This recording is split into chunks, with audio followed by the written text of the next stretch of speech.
the disillusionment that people feel when it comes to the corruption of the American political system from top to bottom. New York City is so expensive that even the delis have to sell drugs in order to pay the rent. How would you describe Make America Great Again? Make America Great Again, I think, is the greatest phrase ever used in politics, right? MAGA is a project that is born out of the Tea Party movement. The good old days, rolling back America to a point where, yeah, racial segregation was the norm and apartheid was the norm. And so what is the grain of truth the MAGA movement represents? I'm here in New York with Imam Tom Facchine, one of the most astute commentators of American politics within the Muslim community. We look at the MAGA movement and the Mamdani moment. What does his victory mean for our community? And how should we judge Zohran's politics? Mamdani says, I'm only focused on New York. That is a radical message. Then that is not just the lesser of two evils, that is a strategic win for the Muslim community, and it has to be taken seriously.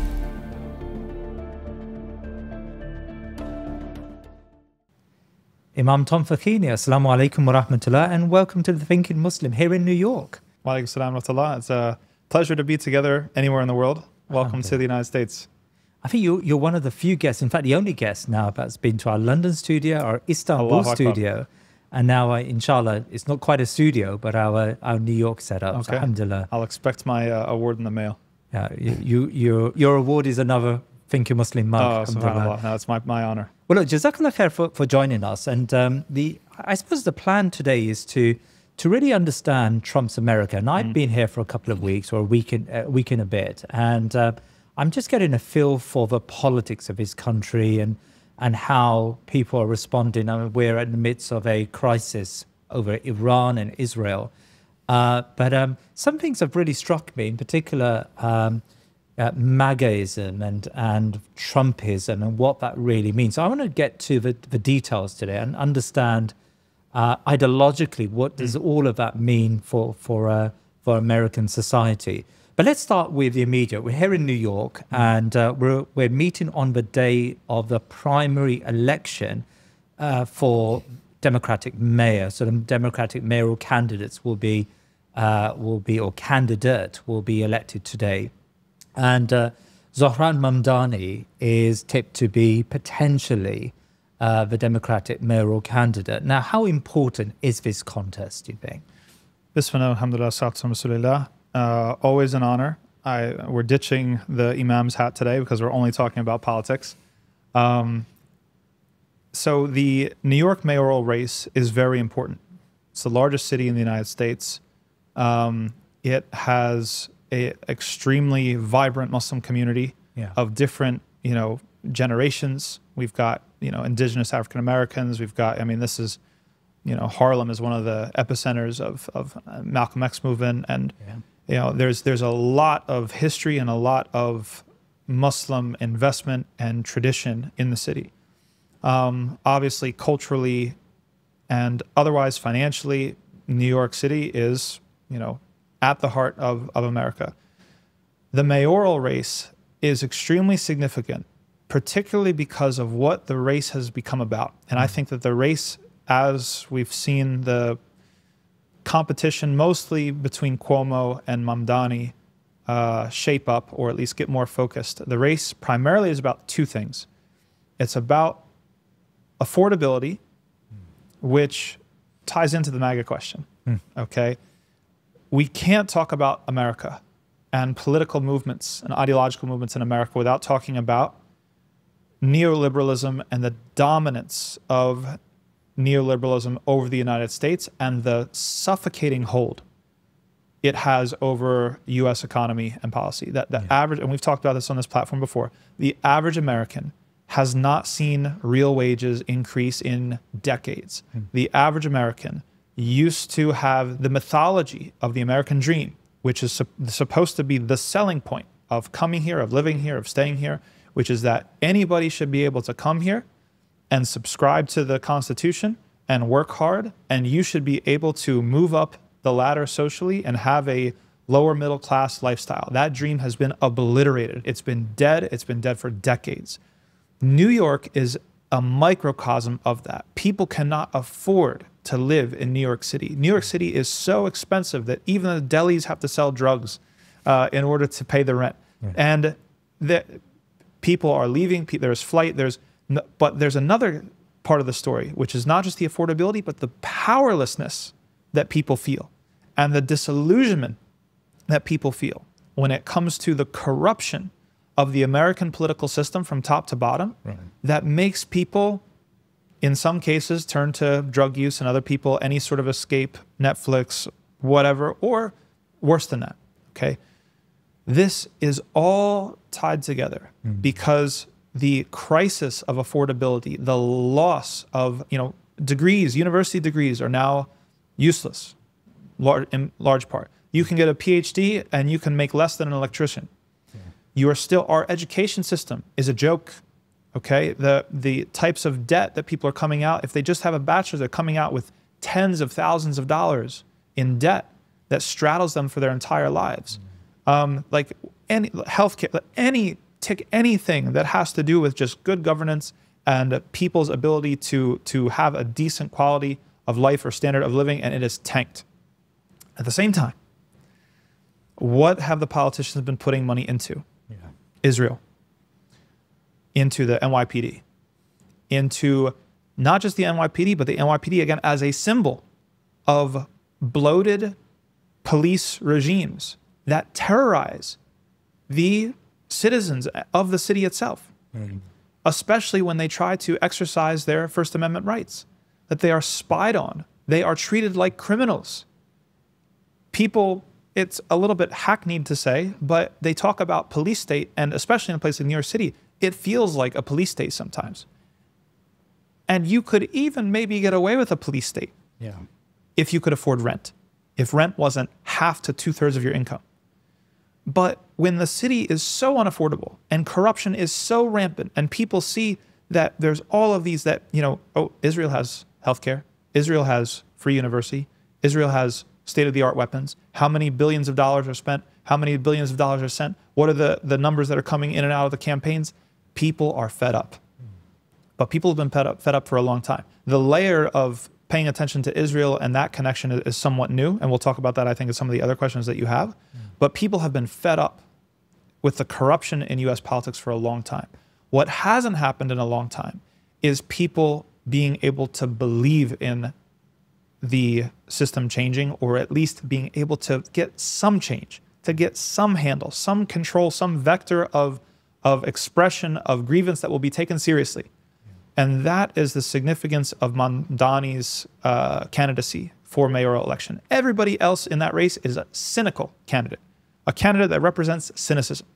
Whether it's the incumbent Eric Adams, who's corrupt beyond measure, Cuomo, who is also corrupt beyond measure. The other candidates, if you saw the debate, which descended into the most absurd theater of fealty and genuflection towards Israel. Where are you going to go on your first foreign trip as mayor of New York? Everybody has to kiss the ring. Say, I'm going to the Holy Land. I'm going to Israel. But you get to brag, it's my 4th time to Israel. Look at this. Americans are watching that can't feed themselves, that can't afford rent. They're watching this. And then Mamdani says, I'm only focused on New York. That is a radical message. That is a message that contains a lot of hope behind it. And people have dared to start to hope that they can bring the city back under their control and that government might be able to work for them, or at least stop stealing from them as much. Assalamu alaikum. I'm Muniba Mazari from Team Baitulmaal. Muharram marks the beginning of Islamic calendar, a sacred month mentioned in Quran. It's the time for deep reflection, spiritual renewal, and honoring the significance of Ashura. As we embrace this blessed month, let's strengthen our faith and seek Allah's mercy by showing compassion to our brothers and sisters in need. Through charitable giving, we can provide vital resources such as emergency aid, food, clean water, shelter, and education to the families who await relief with hope. May our compassion be the answer to their prayers and a source of blessings to all. So when we talk about elections, we talk about candidates. I don't like politicians. I don't trust politicians. Politicians are not the people that I want to hang out with or be seen with or talk to be frank. And there's going to be a whole host of issues that we disagree with. If we go in these things with the expectation that, this is the Khalifa and he's going to represent Islamic values and, establish as much of Islam as he can, no. I mean, no one will pass that litmus test. But you have to realize that what you're taking away, the threat that you're taking away by preventing someone like Cuomo, preventing someone like Adams, preventing someone who's just totally bought and paid for by AIPAC, is worth the other things that might come with his mayorship that we might disagree with. But how especially, last thing, especially in the context of advocating for Palestine. Right. We're talking about a situation where whoever, if it's Adams or Cuomo, the establishment candidates are going to criminalize the First Amendment when it comes to Palestine. They will do whatever the Israeli lobby says. Israelis don't care about the Constitution. Israelis don't care about the Bill of Rights. Israel will take the Constitution and throw it in the toilet and flush it down, whatever they have to do. They don't believe in free speech. They don't believe in the right to assembly or the right to protest or the press. They don't believe in it in their own lands. They don't believe in it here. They will do anything they can to silence dissent. And so who are you going to turn over your city to? What are the possibilities that you create for yourself in the same city where Columbia University is, in the same city that Mahmoud Khalil was just released and reunited with his family? What possibilities are you creating to speak out, to register your protest, to draw attention to the complicity and the active participation of the United States government and machinery in genocide with these types of candidates versus someone like Mamdani?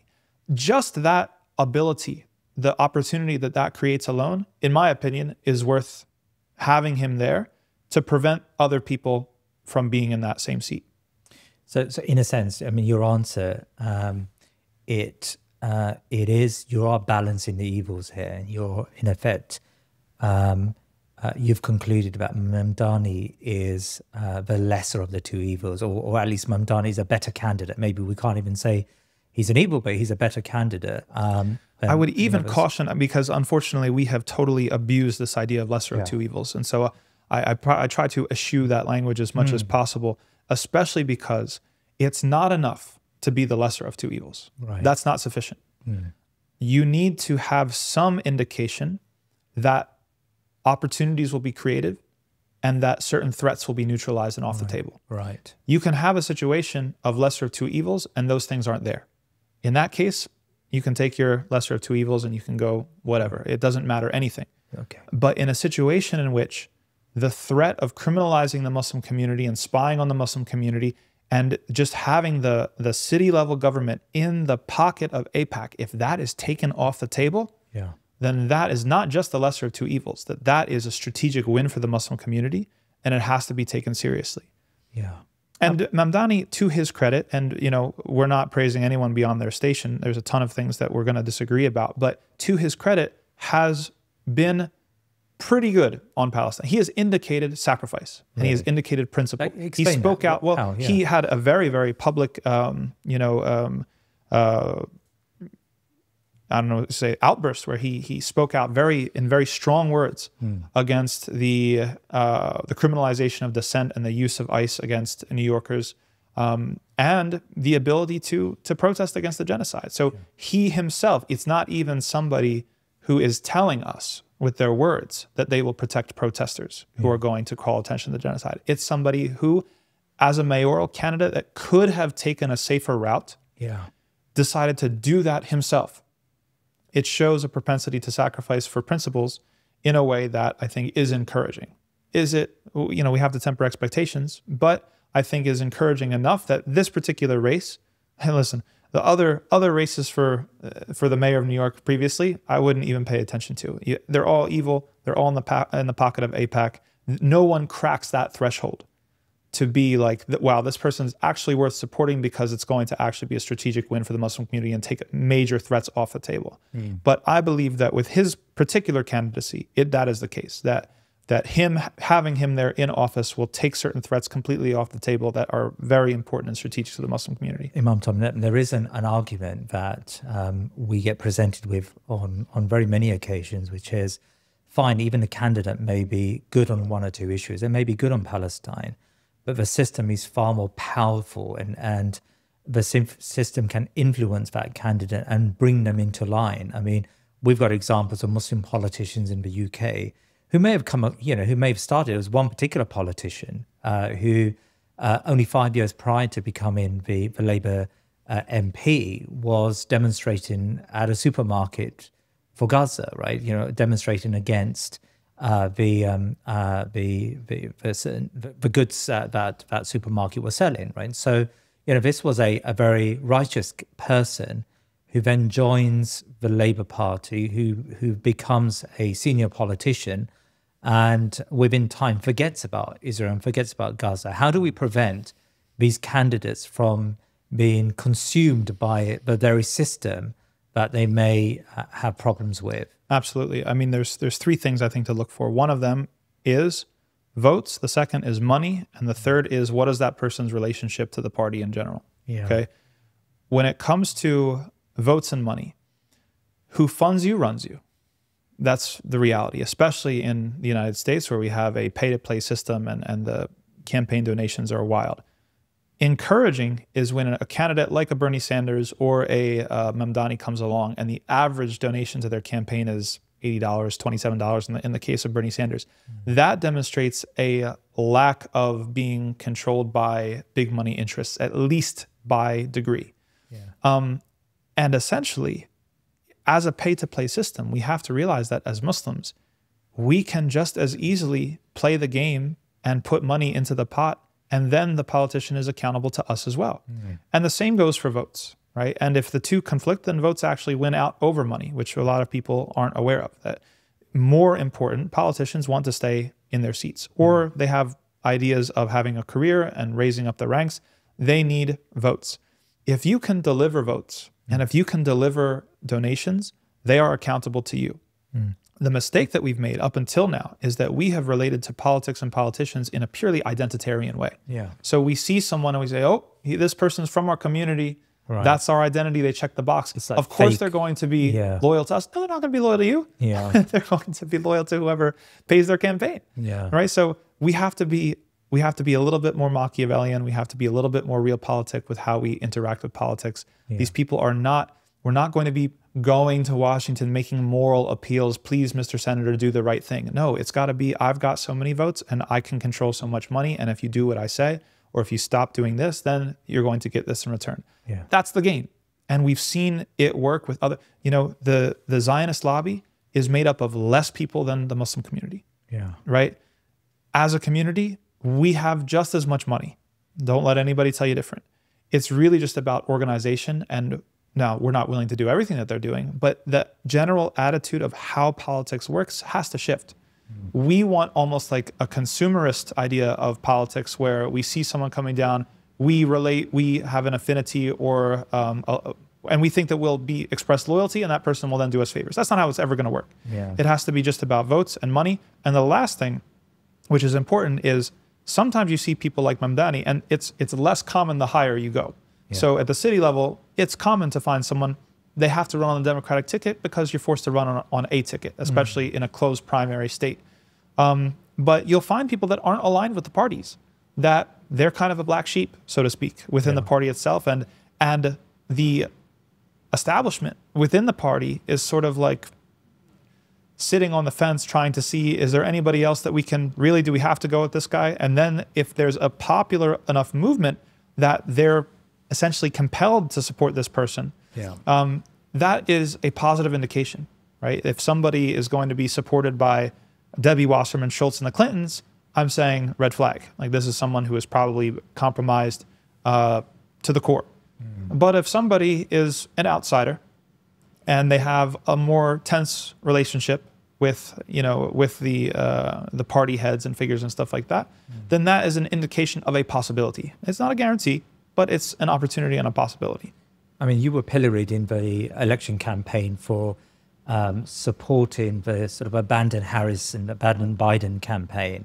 And I think you took a very principled stance, which was that we should not vote for the Democrats who are responsible for this genocide. Isn't there a danger of sending mixed messages now where you're potentially supporting, or at least you're saying that Mamdani as a Democrat is a better candidate than Cuomo? Shouldn't we just have a principle of negating the Democrats as we do with the Republicans? I think one of the strategic aims of the Muslim community should be to influence and shape both parties. Yeah. All right. And how is that done?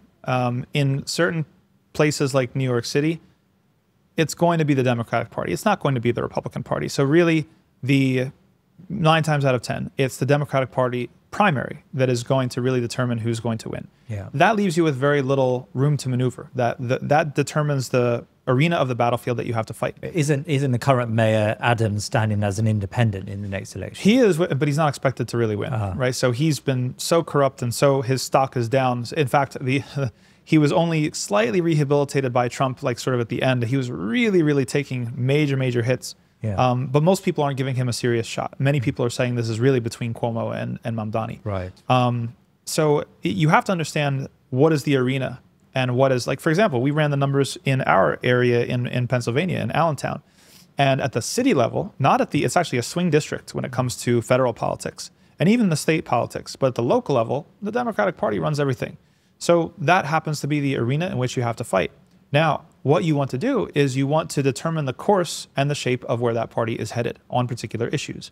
So that means you're going to be involved in the primaries. You want the Democratic Party, if there's going to be a primary, that you want a pro-Palestine candidate to win over a pro-Israeli candidate.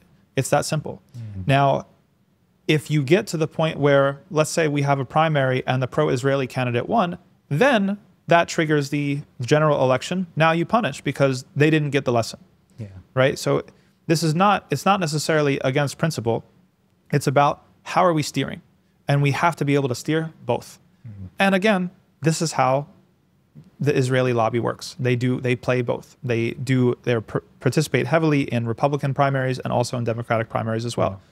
There is a huge need for Muslims to get involved in Republican primaries, especially with where MAGA is headed and the whole fallout with, Israel's stock is so down. It's more down than we could ever have anticipated. People are questioning it, and they're not, like a year ago, people used to say in the 2024 election to me, that the only allies that we have are on the left. There's none on the right. That's not true anymore. It's not true anymore. Yeah. In fact, the right is moving faster than the left.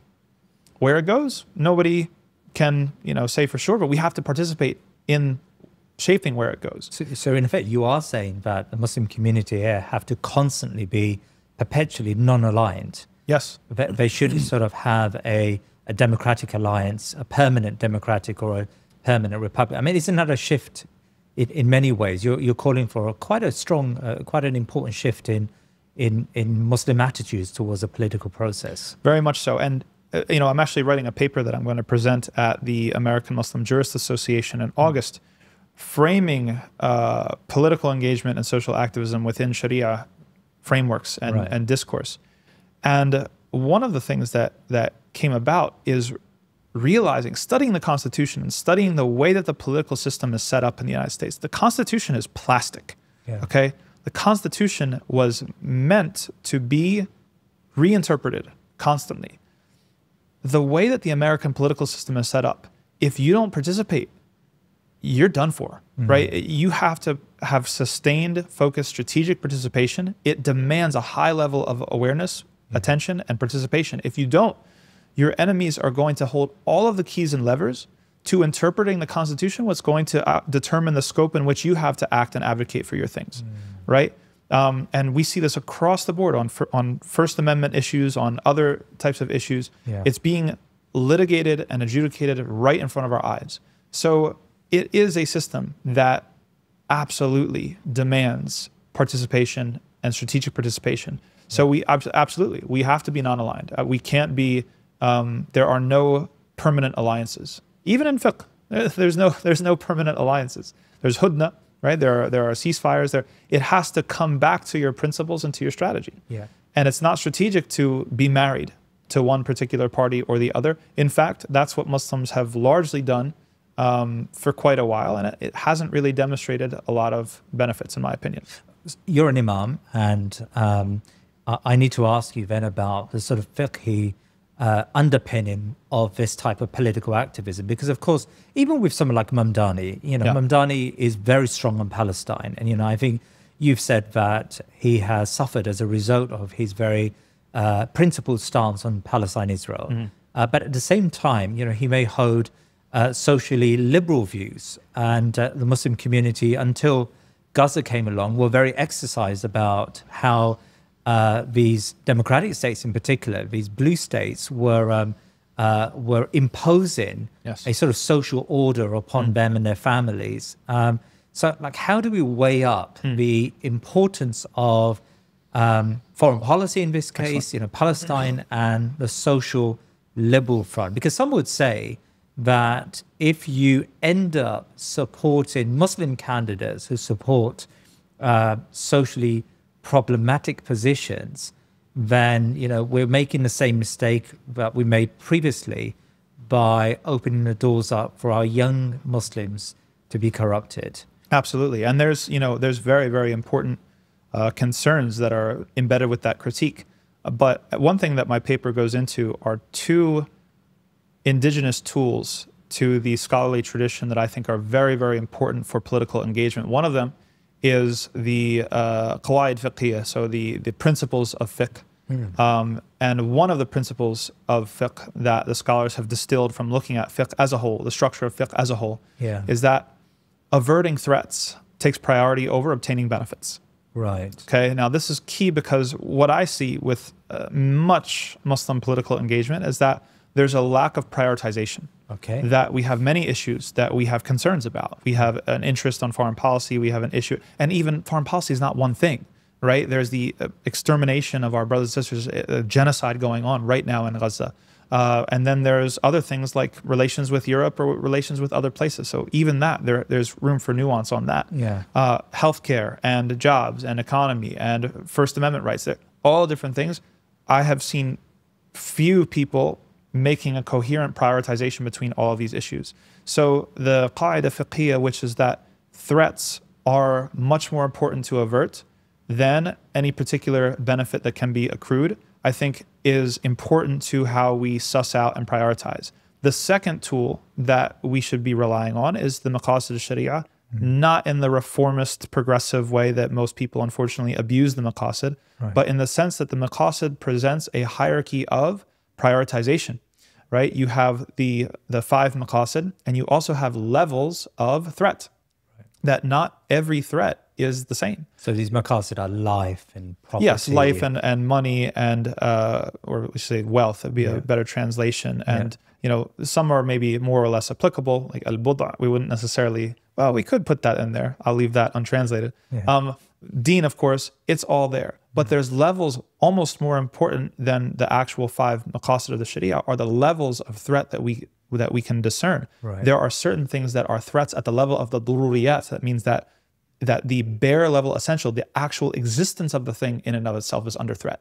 So for example, if we were to cede the First Amendment to the interpretation of the Israeli lobby, dawah in America would not be able to survive, right? They would, if there are people out there that would criminalize the Quran, if they were allowed their maximalist interpretation of what it was, that they would define terrorism, they would define anti-Semitism, they would define free speech, they would define all these things in such ways that would make it impossible to live as a Muslim. Let's talk about France, right? Like almost like a France-like situation where we can't even establish the pillars of our deen in America anymore.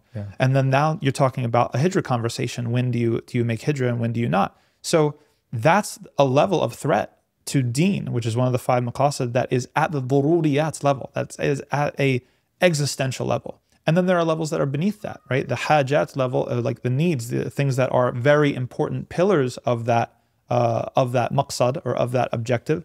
But even if they're under attack, it's not going to result in the complete obliteration or annihilation of that entire objective in the first place. And then there's tahsiniyat. There are things that are nice to have, luxuries to have. They're good things to have, but they're not really at the level of an existential threat or even at the next level. So this type of nuance, I think, is very, very important for us to map out the political issues according to these frameworks, and to be able to say that, and also to be able to ascertain what opportunities do we have to fight back.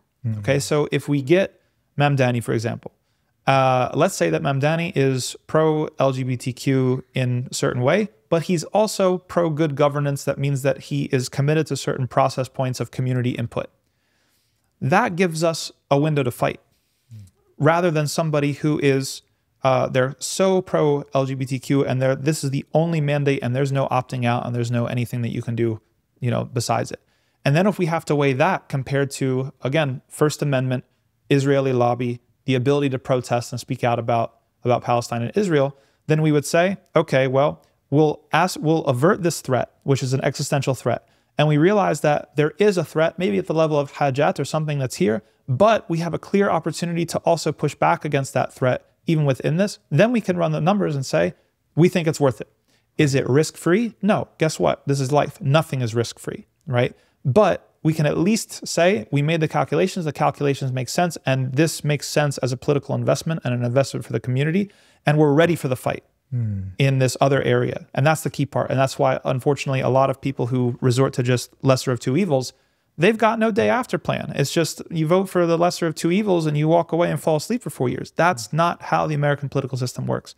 You have to pay attention every day, every week, every month, every year. You have to be present in the school board meetings. You have to be present at the city hall meetings. Not everybody can do it, but we have to start, just like Allah says in Surah At-Tawbah, about how not all of you should go out in, fighting in the way of Allah, that some should stay back and study the deen, that there is room for differentiation, that we need to start having our community set up where there's a fard kifaya of a certain amount of people that are in these meetings, representing our interests, reporting back, letting us know when threats are coming down the pipeline, when somebody wants to set up a casino in Irving, Texas, next to the masjid that's put out by Zionist money or whatever, so that we're able to respond to these things.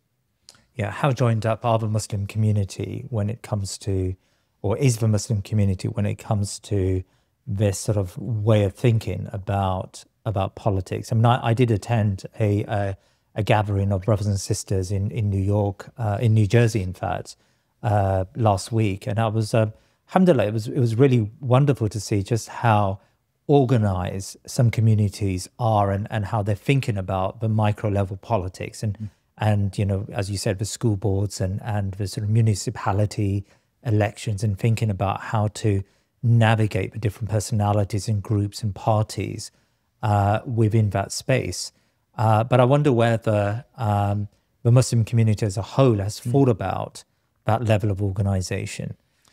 Yeah, I mean, that's, I think, the task of the hour, and one would be, I think, correct to even call into question, do we have such a thing as a singular Muslim community? True. We talk about it like that, but in reality, there are vast differences, and we have to have difficult conversations across communities that have different interests. Yeah. There were sectors of the African-American community that were very critical of the position of punish Harris and punish the Democrats, and some of them had very good reasons for that. Yeah. Right. There's also a lot of experience and knowledge within African-American communities of doing these things.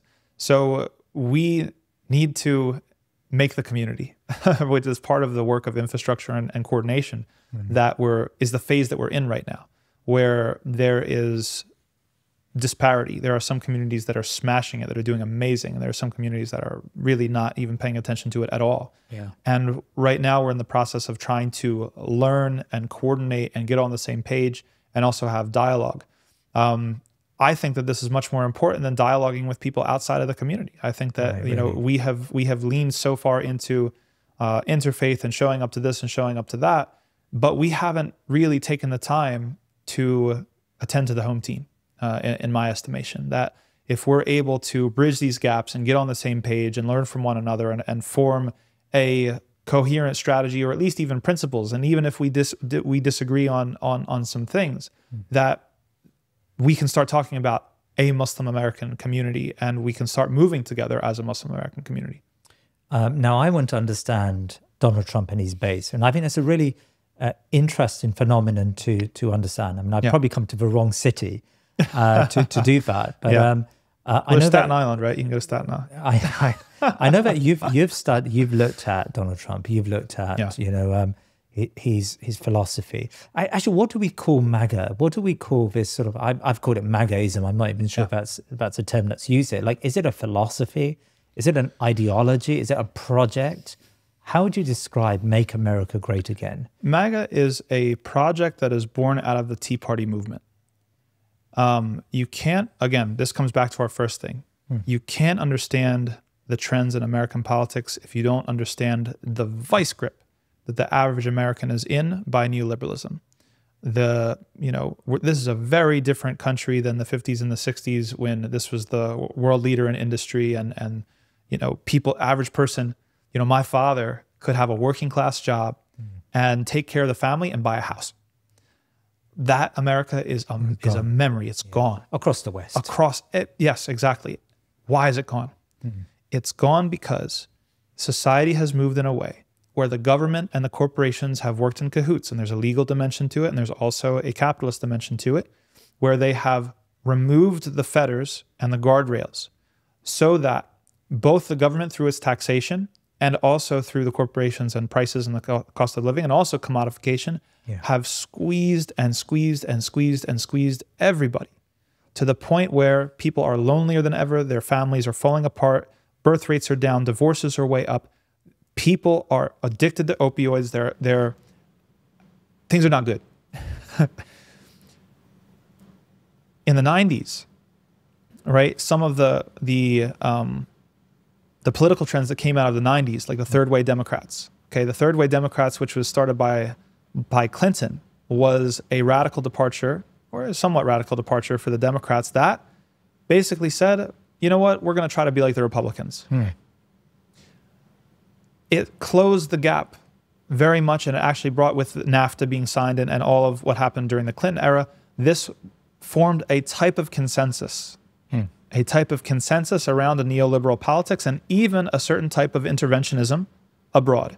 Even if there were some differences, that you saw the differences between the two parties narrowing and narrowing and narrowing. Yeah. At the end of the 90s, and especially after 9/11, what you're getting is the neoconservatives, the neoconservative movement. They were, again, hardly distinguishable from the Democrats in some ways. Yeah. Right? They were pro-big corporations. They were pro-intervention. They were war hawks. They were all these sorts of things, that there came to be certain consensus points between these two political movements, the third way Democrats and the neocons, that hadn't been there before. Right. And these points of consensus were very bad for the American public. Okay, when it just came to, again, things like wages, basic things, services, etc. We got the rapid privatization of everything. Higher education became very unaffordable. It became modeled on the corporate models of cutting costs and maximizing profits across the board. 2008 recession happens.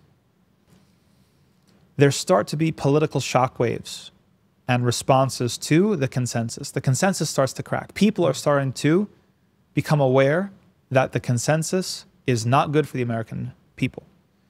What are some of the movements that come out? You could say the Obama wave was potentially one of them, okay? The Tea Party movement was definitely another one of them. This was the Tea Party movement on the right. Yeah. Yes. And we're not, listen, movements are made up of several different strands, right? Some of those strands are really ugly. We're talking nativism and racism and white supremacy and things of that nature, but I also do think that it is a little simplistic to gloss those movements as only being made up of that. It was also very much a rebellion against the neocon movement and the incumbency of the neocons. Yeah.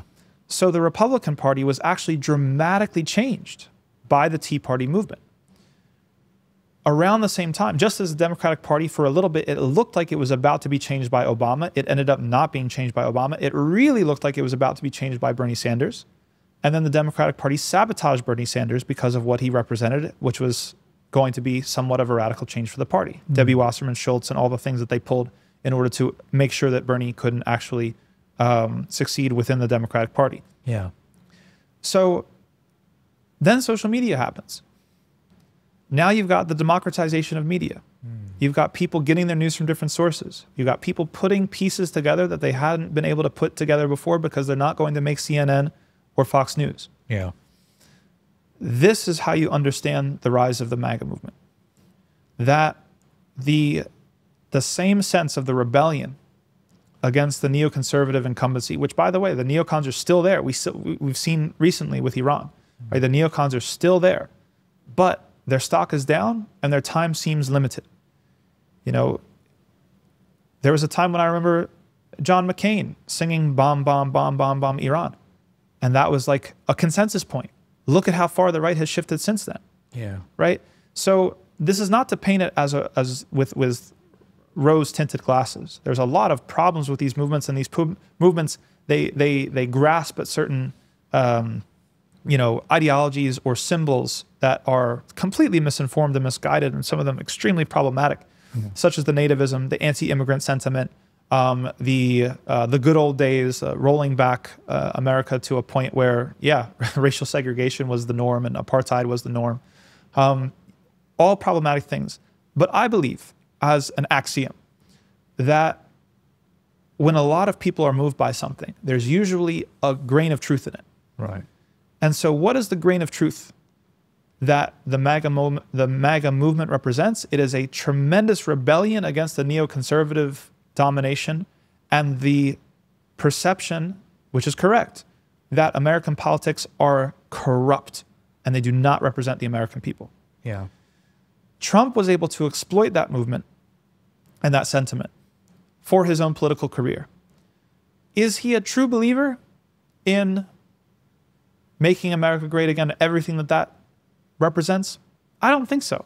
Right. Personally, I don't see Trump as an ideologue. Yeah. Even if he has done a couple things and he's talked about draining the swamp and he has defunded and slashed, even sabotaged tariffs. And, the three-letter agencies and USAID and all these things. It's hard to tell what's done from a position of that's his actual belief that should happen. Yeah. And what is just expedient for him. So does the move? Yeah, sorry. Yeah, it could be both. But the point is that it has created a movement, even if, let's take the situation, a possibility that he's completely transactional and has no actual belief in the ideology whatsoever. Yeah. It's still a movement with true believers. So the movement transcends absolutely Donald Trump. Because absolutely. Before I came here, I mean, Sami Hamidi used to say this to me, that you've got commentators like Tucker Carlson and Candace Owen and Steve Bannon, and they have enormous influence. And I've always sort of felt that maybe he's exaggerated possibly their influence, because of course, how can influencers have that level of influence over career politicians or over seasoned politicians or over people like Donald Trump? So there's a personality leadership there, and MAGAism is very much connected to the person. But I think what we've seen, and I've become more aware of this as I've come here to the US, that Tucker Carlson does have enormous respect and influence amongst the base, and the base are questioning Donald Trump, in particular over this Iran action. Yes. So flesh that out for me, I think please. the Iran situation was a perfect illustration of this dynamic. Yeah. That if you look at Candace Owens, Matt Walsh, Tucker Carlson, the level of betrayal that they felt by even the possibility that the United States would act at all. Yeah. And they're still going hard, like as we speak, as of the recording of this session, like they're still going hard on this issue. And the message that they're saying that both parties are corrupt. Neither party represents the American people. That the American people have been getting a raw deal, and now the piece of the puzzle that they have put together, that the Tea Party didn't put together, is the Israeli lobby and the Zionist interest. Right. And it's interesting because, a lot of people say, oh, well, these people are Islamophobes and they would, wipe you out, or they want to see you, whatever. It's like, maybe they do right now. They haven't yet peeled back that layer. But peeling back the Zionist layer might lead some of them to that layer.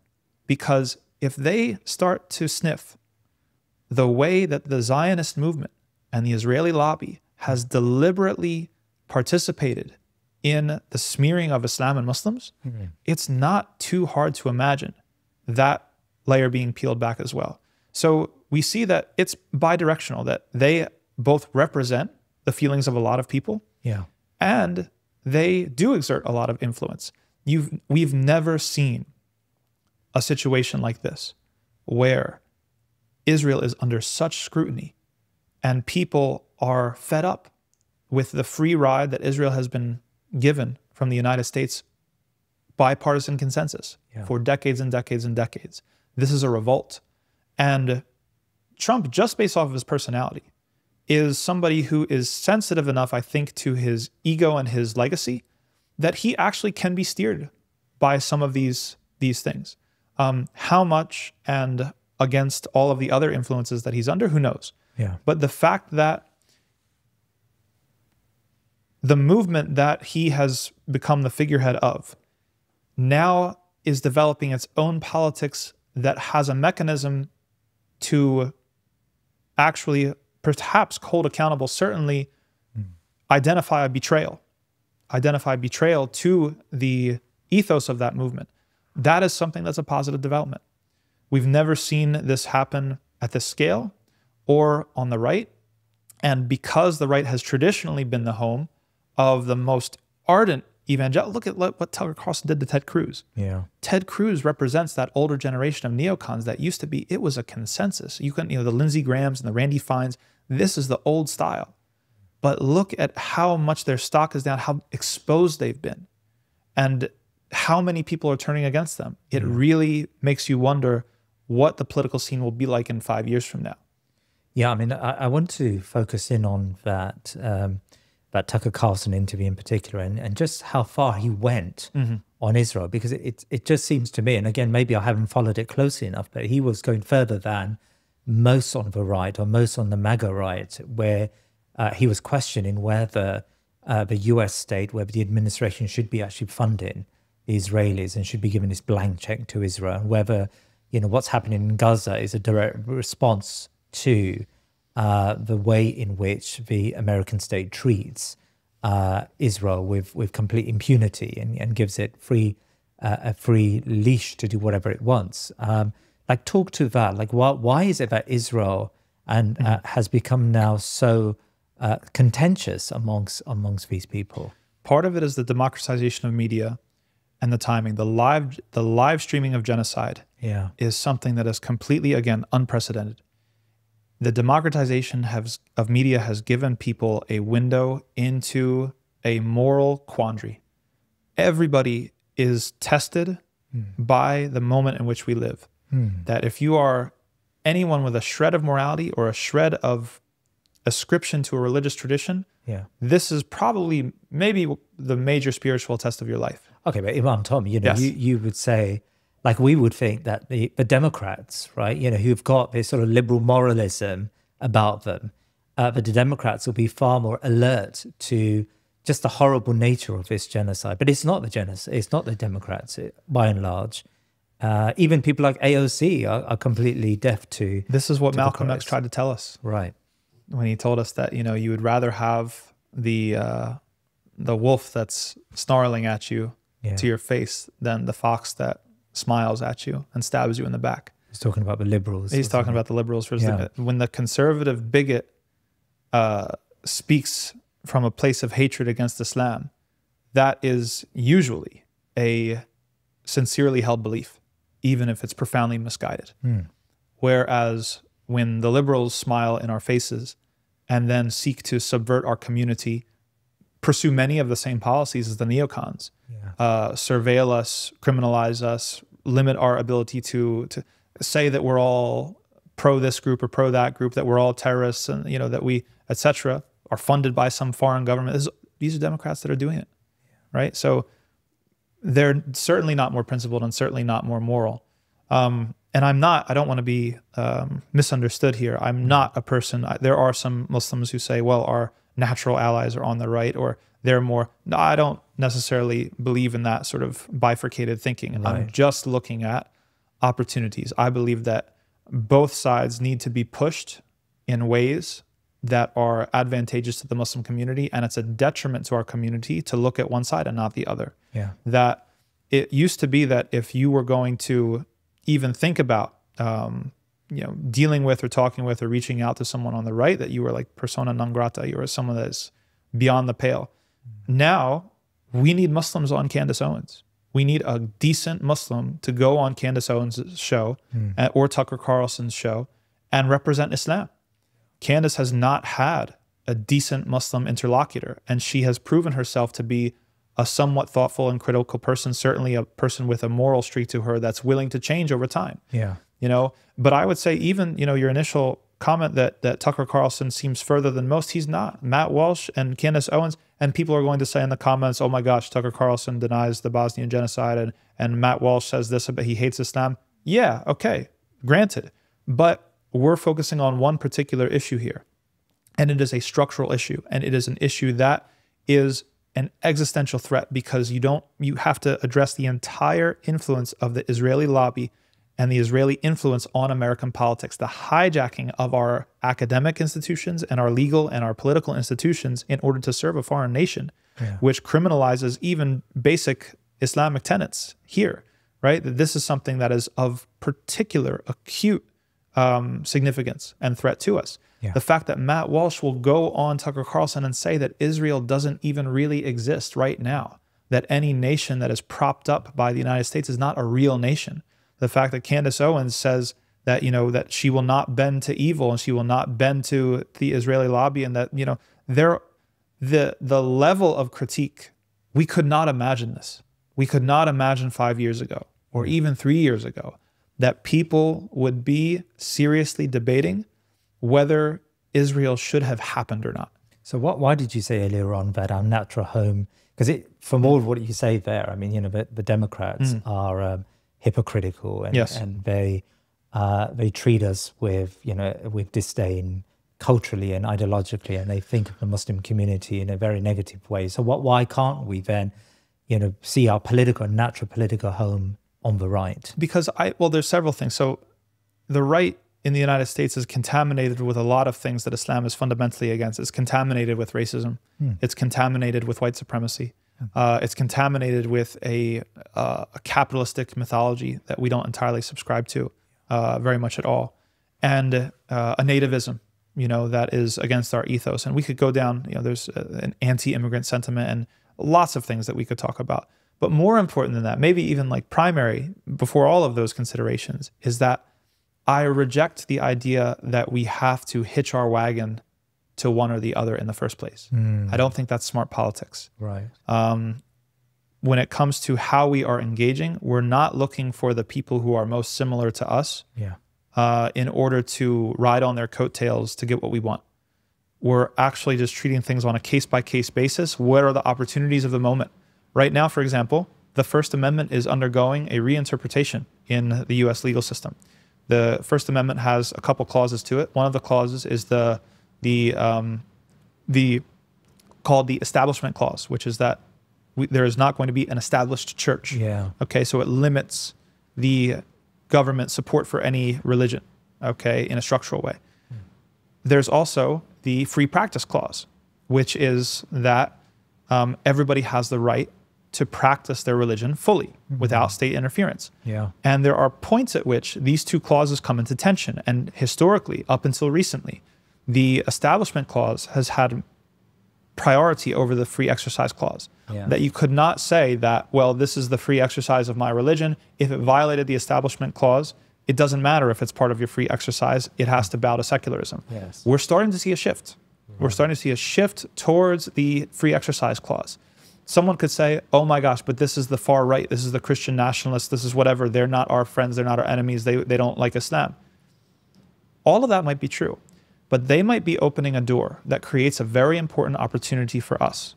That if we are able to, for example, I'll give you a very concrete example. If we are able to argue in a court of law that BDS, boycotting the occupation in Palestine, is a normative Islamic, it's wajib.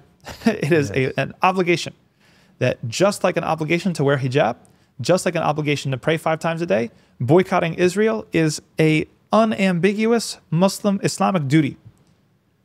If the court shifts to Free Exercise Clause, that has to become recognized. Yeah. All of a sudden, all of the anti-BDS legislation becomes unconstitutional.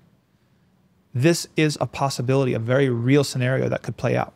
So that's my whole thing about, I don't like to think of politics as who are we more like and who do we need to, who's our natural, I don't believe in natural allies. I see opportunities. Yeah. There's opportunities and there are windows of opportunity that have to be exploited in order to push here, push there. There's going to be some things that are possible under certain administrations that are not possible under administrations. You know, a different set of problems, a different set of opportunities. Yeah. But we have to have more nuance in identifying those opportunities and figuring out how to move. How valuable is the Constitution for the Muslim community? I mean, until now, every time I've spoken to US Muslims, they tend to talk a lot about how the Constitution is the real protector for the Muslim community. Whereas in Europe, where we have very flimsy or no constitutions, you know, we have arbitrary, politicized legal systems sometimes. You know, we've seen that in France, for example. You know, the hijab is banned in schools, but the same level of challenge to the Muslim community when it comes to our religious practice is not afforded to, you know, the other communities who get away with far more symbolic gestures when it comes to their religious practice. Now, in the US, we've always believed, and US Muslims have always told me that the Constitution is blind. You know, it accepts all communities equally. But of course, you know, the arrest of Mahmoud Khalil is an example of this sort of arbitrary, politicized use of the state. And I know across the country you've had Sharia banned in Texas, and you've got BDS. You know, to even call for BDS now will become illegal in some states, and so this is the right that's calling for it. So, you know, is the Constitution really there to protect, or like any other Western state, the Constitution can be used, you know, as a in an arbitrary way when it comes to Muslims? I mean, the Constitution is made to be a plastic document. Right. And that by was plastic, even, you mean? by plastic, I mean, it is yet to be shaped, that it was meant to be breathed into life and shaped in the moment. And this is actually even the intent of the founders. The founders realized that they weren't going to be able to create an ossified legal structure, that they created certain mechanisms of change and interpretation that would have to be figured out later and could be renewed from time to time. So that presents a schizophrenic reality that you have to, again, what we talked about earlier, as the duty to have a highly alert and involved practice of politics. Because if you completely don't play the game, that means that your enemies are the only ones left playing the game. And they are going to work very hard to interpret the Constitution and enshrine an interpretation of the Constitution that's going to make your life impossible. Right. So the Constitution could be interpreted in a way that completely eliminates the ability to live as a Muslim, as a practicing devout Muslim in the United States. And in order for that to not happen, it takes activism, it takes, you know, political engagement, it takes strategy, it takes this type of involvement and thinking. And these types of shifts that we're talking about, and how the First Amendment is interpreted and applied, in how different clauses of different amendments take priority over one of the other, all of these things are in play. Yeah. So this is part of any community strategy, and every community. You know, the funny thing is that Israelis and the Israeli lobby, it really is just about they project, right, every accusation as a confession. You know, the takeover that they accuse Muslims in America of wanting to commit is something that they've already succeeded in. Yeah. And what they really don't want is they don't want anyone playing their game. They don't want any competition in that space. But if the Heritage Foundation can come up with a Project 2025, and you better be sure that AIPAC has a Project 2025, and every other interest group has a Project 2025, the only people without a Project 2025 are the Muslims. So we have to go through these exercises, and it's part of our political maturity to be able to understand that, yes, nothing is set in stone here. You have a certain, you know, gelatin, inshallah, halal gelatin structure, right? That's very, very flimsy. It can be shaped in a multitude of ways. You have to participate in the shaping of this system in a way that is beneficial to your community. If you don't, it will be shaped without your input, and it could be shaped in a way that will be an existential threat to your community. I've got one last question for you, Imam Tom, and that's really, I want to pivot away from the sort of political conversation to the community. I mean, I've now interacted with a number of community groups here in New York, and I've just found it marvelous as to how the mosque is at the center of the Muslim community, and so many services are provided by the mosque, and young people are catered for, and women are catered for, and elderly groups, and even non-Muslims. There are soup kitchens attached to mosque. I know Shadi al-Masri, Sheikh Shadi, has a soup kitchen attached to his mosque, and there's a lot going on in the mosque. And I contrast that, and again, I don't want to generalize, but you've been to Britain. You know, our mosques are very functional. We tend to do the prayer really well, and alhamdulillah, people turn up to pray. I mean, you know, the Maghrib prayer is like Jummah in some places. So there is a devotion to the religious practices, but the mosque isn't really the hub. If we want to do something for young people, we tend to do it outside of the mosque, or for women, or for other, for, you know, it tends to be in community centers or other hired spaces. I mean, what lessons, I suppose, you've been to Britain, you've traveled around. I'm going to take back some really good news about the Muslim community in America. I know that's not often said by us Brits. But you know, your reflections really on how this has happened, and how the Muslim community in America have organized themselves really well around the mosques. I think that the different dynamics are responsible for the reactions from the two different places. So in the United States, I mean, people say we're not a country, we're a continent. It's extremely large. Like, it's easier. It's, I think, just as far to fly to London than it is to fly to California. And that means that our population is extremely diffuse. And it's also not that much, right? As a national whole, or even in particular communities, we don't make up a critical mass in most of the places that Muslim population exists in. So when you are more spread out, and there's other factors as well. Many people have pointed out to class factors and immigration and things of that. That's also true to an extent. But I think that the forces that are pulling you away from Islam are so ubiquitous and aggressive here that it really, really forced Muslims to make their mosques as community centers. That there's an understanding that, yes, we don't have that insularity in our homes or in our neighborhoods, mostly. And so the only place to have a center of gravity, right?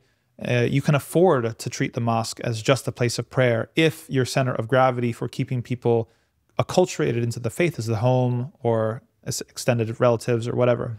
But if you don't have those forces, then you need that center of gravity. What's going to be the center of gravity? For us, it is the mosque, right? So there became a sense that if we don't want to lose the next generation or the women, that there's very much an ethos of you have to cater to these segments of the population. You have to provide programming for them that's targeted for youth and targeted for women. And if you want women to attend lectures and educate themselves in deen, you're going to have to provide childcare, and you're going to have to take care of their needs, right? So there's definitely much more of a catering, in my observation, that goes on with the way that masjids try to program. And I think that's just because without it in the United States, I mean, you know, your kids will be doing football, or they'll be doing basketball or something else, and you won't see the mosque for a long time. You know, the United States, especially the socially mobile middle class, it's very much about filling up your schedule, right? You have you have your extracurriculars, they're going to go on your resume, and et cetera, et cetera. You've got everything, and it's very easy for the mosque to get subtracted entirely. But to have those programs that, you know, I mean, even in Allentown, we've got martial arts classes in the mosques. We've got homeschooling groups meet in the mosques. We've got, right? So that maintains that gravity in the best way we've found out how. And there's lots of challenges, and, you know, we're doing the best we can, but I think that that's one of the things that's responsible for that difference. Alhamdulillah. No, I think we can learn a lot from the way you guys have organized your masjids here, your masajid here, and it's really great to see. Alhamdulillah. Look, Imam Tom, Jazakallah khair. I think it's been a really interesting conversation. Barakallah feekum. Thank you so much for your time today. Allah accept. Thank you. Please remember to subscribe to our social media and YouTube channels and head over to our website thinkinmuslim.com to sign up to my weekly newsletter. Jazakallah khair.